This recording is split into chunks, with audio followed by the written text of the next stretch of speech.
प्रदेश की राजधानी लखनऊ आज पूरी तरह से नीली नजर आई। लखनऊ के अंदर मायावती जी की आज भारी रैली थी। 9 साल के बाद में मायावती एक बार फिर से अपने पुराने तेवर के साथ में नजर आई। 2016 में पिछली बार वो इस तरीके से एक रैली में नजर आई थी और उसके बाद में अब 9 साल के बाद 2012 से बीएसपी सत्ता से बाहर है और इस वक्त में मौजूदा वक्त में ना कोई सांसद राज्यसभा में है ना लोकसभा में है और सिर्फ उत्तर प्रदेश में एक विधायक है और उसके बावजूद बहुत भारी भीड़। लेकिन किसी भी रैली के बाद में दो ही बातें पूछी जाती हैं। सबसे पहली बात जो ये पूछी जाती है कि कितने लोग आए। कहीं ऐसा तो नहीं था कि कुर्सियां खाली पड़ी हुई थी। तो ये जो सवाल पूछा जाता कितने लोग आए, उसमें तो मायावती जी 100 नंबर लेती हुई नजर आ रही है, 100 में से 100 नंबर। लेकिन दूसरा जो बड़ा सवाल जो लोग पूछते हैं रैली के बाद में कि रैली में कहा क्या, रैली से संदेश क्या दिया, वहां पर ऐसा लगता है कि बड़ी गलती तो नहीं कर दी है। लेकिन भीड़ में आज कोई कमी दिखाई नहीं दी।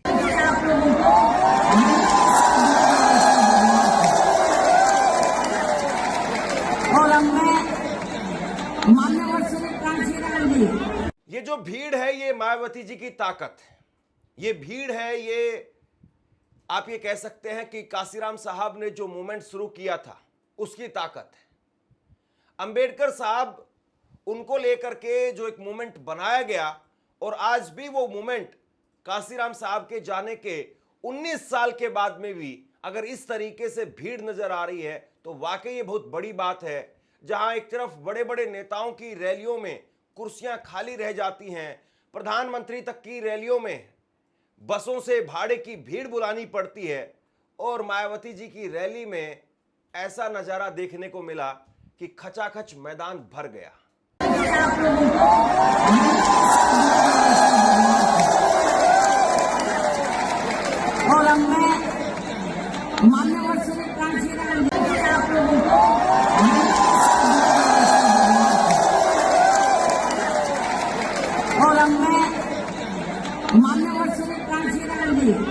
इस रैली में क्या कहा वो सबसे इंपॉर्टेंट बात है और वहीं से इस रैली का सार वो समझ में आएगा। लेकिन सबसे पहले हम जरा भीड़ का मुआयना कर रहे हैं क्योंकि भीड़ को लेकर के बहुत सारी बातें हो रही हैं और ये सच्चाई है कि भीड़ जबरदस्त तरीके से नजर आई। कल शाम से ही लोग नजर आने लगे और रात में ही स्टेज के आगे काफी दूर तक लोग भर चुके थे और सुबह होते होते जब सुबह के 5 बजे 6 बजे 7 बजे उससे पहले ही लाखों लोग वो मैदान के अंदर पहुंच चुके थे। एक बार जरा ये तस्वीर देखिए, रात की तस्वीर है। कितने नेताओं की रैलियों में आपको इस तरह से भीड़ नजर आती है कि रात को लोग आकर के पहले से ही अपनी जगह लेकर के बैठ जाएं, वरना आमतौर पर यह दिखाई देता है कि नेता का भाषण खत्म नहीं हुआ और लोग वापस चलने।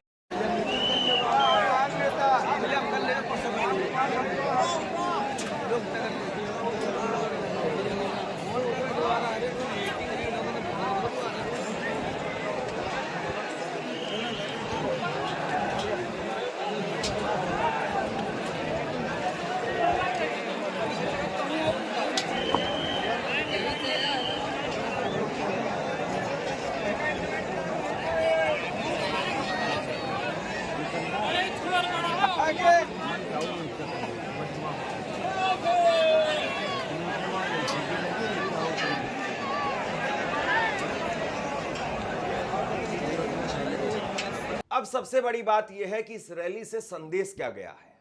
भीड़ तो आपने खूब जुटाई और भीड़ जुटाने के लिए बीएसपी को यह सच्चाई है कि भाड़े की भीड़ नहीं लानी पड़ती है, पैसे नहीं बांटने पड़ते हैं या फिर बसें नहीं लगानी पड़ती है, जीप नहीं लगानी पड़ती है।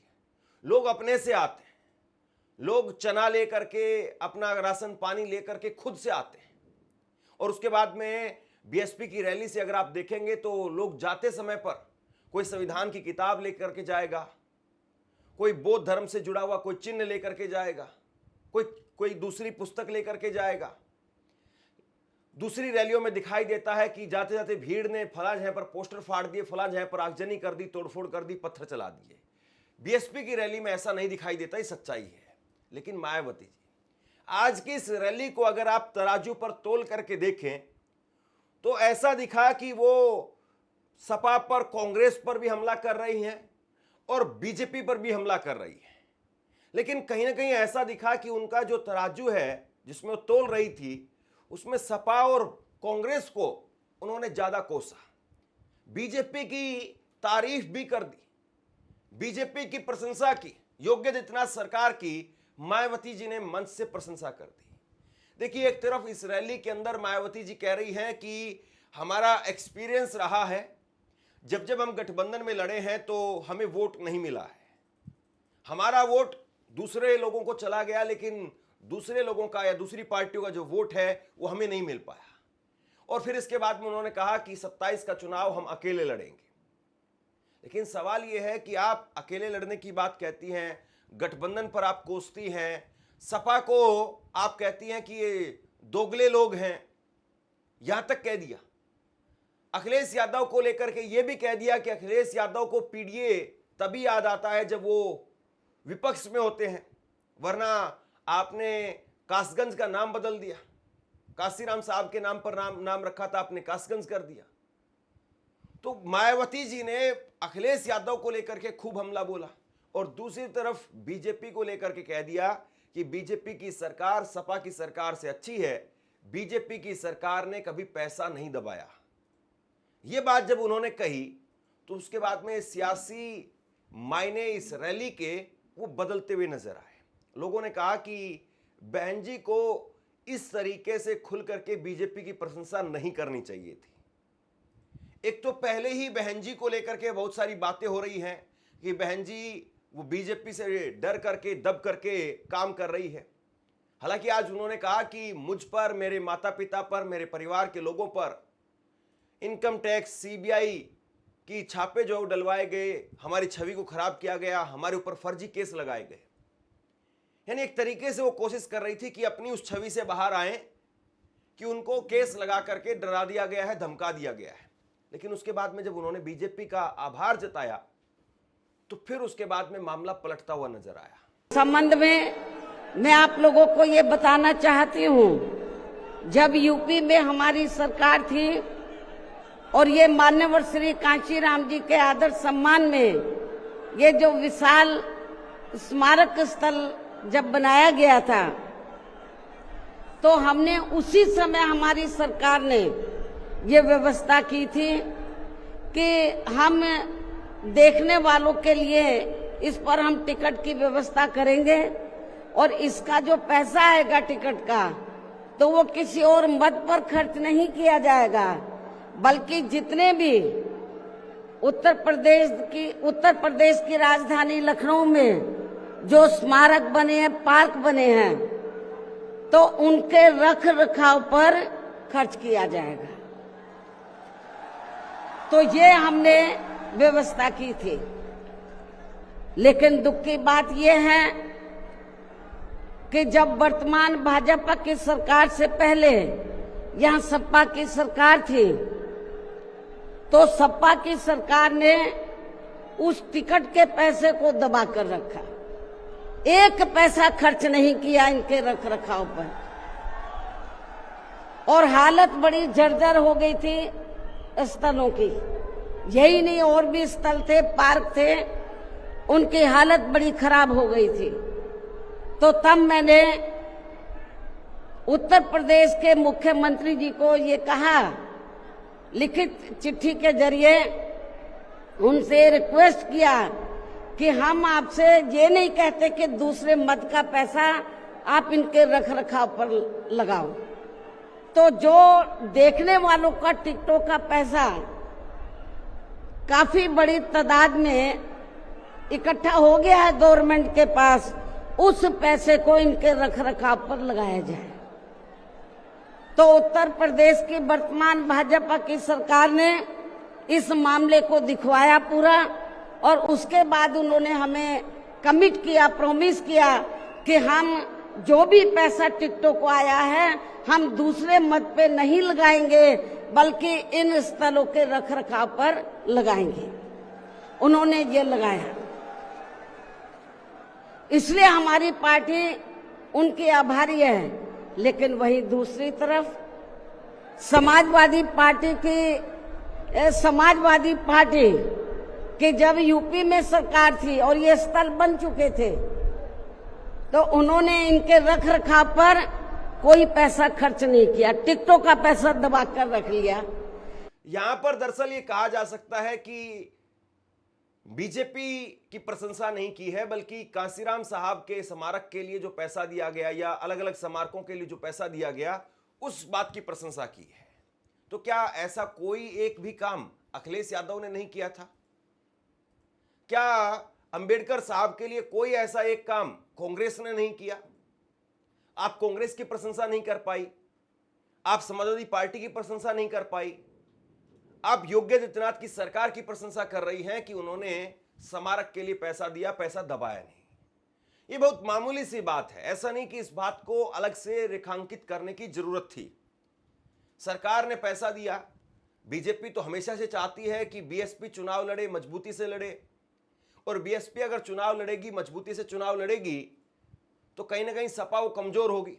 लेकिन मुझे लगता है कि पूरी तरह से ये बात सही नहीं है, क्योंकि जिस वक्त में मायावती जी की पूर्ण बहुमत की अकेले, जब उनका बेस्ट परफॉर्मेंस था 2007 से 2012, 403 में से 206 सीटें उनकी आई थी, तो उस वक्त में मायावती जी पूरी ताकत के साथ में, और उस वक्त में तो जवान थी वो, आज 69 साल उनकी उम्र हो गई है।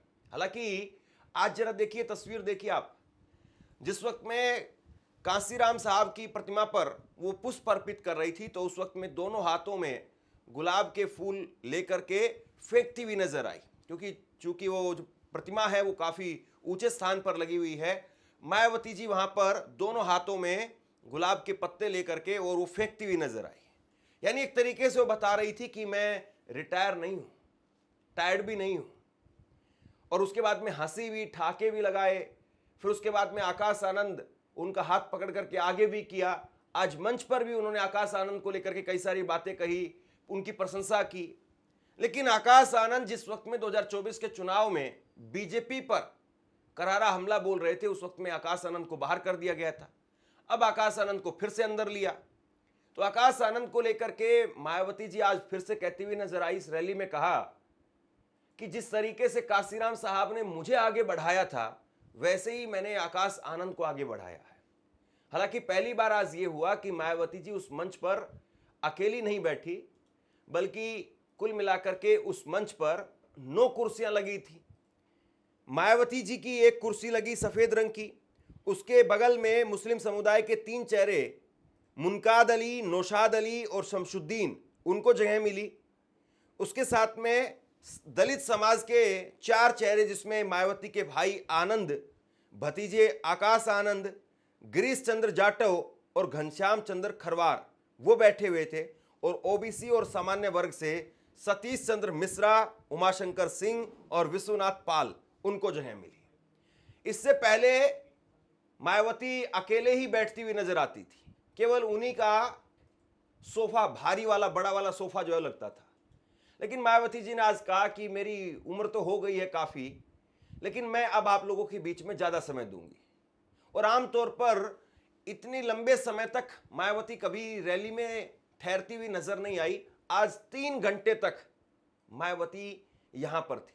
लेकिन उन्होंने एक बड़ी बात कही। उन्होंने कहा कि हम जब गठबंधन में चुनाव लड़ते हैं, तो गठबंधन में हमारा वोट ट्रांसफर हो जाता है दूसरे लोगों को, लेकिन दूसरी पार्टियों का वोट हमें ट्रांसफर नहीं होता है। लिहाजा अब 2027 में हम अकेले ही चुनाव लड़ेंगे। गिर गई, आप रिकॉर्ड उठाकर देख लो। इसके बाद सन 2007 में पार्टी ने फिर से अकेले यहाँ यूपी में विधानसभा का आम चुनाव लड़ा था, तो तब फिर अपनी पार्टी 200 से ऊपर सीटें जीत गई थी। और फिर हमने यहाँ यूपी में पहली बार पूरे 5 साल के लिए अकेले ही अपनी पार्टी की पूर्ण बहुमत की सरकार बनाई थी। और इस दौरान हमने सर्व समाज के हित में काफी ऐतिहासिक कार्य किए थे। ऐसे में पार्टी द्वारा गठबंधन करके चुनाव लड़ने से या फिर गठबंधन की सरकार बनाने से भी यहाँ सर्व समाज में से खासकर गरीबों एवं बहुजन समाज के लोगों का सही से विकास व उत्थान आदि नहीं हो सकता है।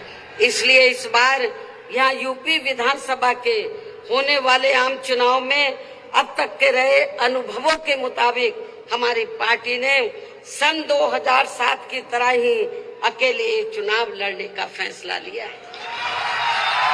वैसे मुझे ये पूरा भरोसा है कि आज के कार्यक्रम में अपने खुद के पिछले सभी रिकॉर्ड तोड़ते हुए उम्मीद से कई गुना ज्यादा लाखों की संख्या में आई ये अपार भीड़ इस बार यहाँ यूपी में होने वाले विधानसभा चुनाव में अपनी पार्टी को सत्ता में जरूर लाएगी। आपसे कुछ कहना चाहता हूं। आज के वक्त में पत्रकारिता करना कितना मुश्किल काम है, लेकिन अगर ऐसे में भी कोई आपकी खबर दिखा रहा है, कोई आपके मुद्दे पर बात कर रहा है, तो आपको भी उसका साथ देना चाहिए। अगर आपको लगता है कि मेरी पत्रकारिता सही है, मैं आपके लिए आपकी खबर वो दिखा रहा हूं, तो ऐसे में आप मेरा सहयोग कीजिए। आप इस वीडियो को जब लाइक करेंगे तो लाइक के साथ में ही एक थैंक्स का बटन आपको दिखाई देगा।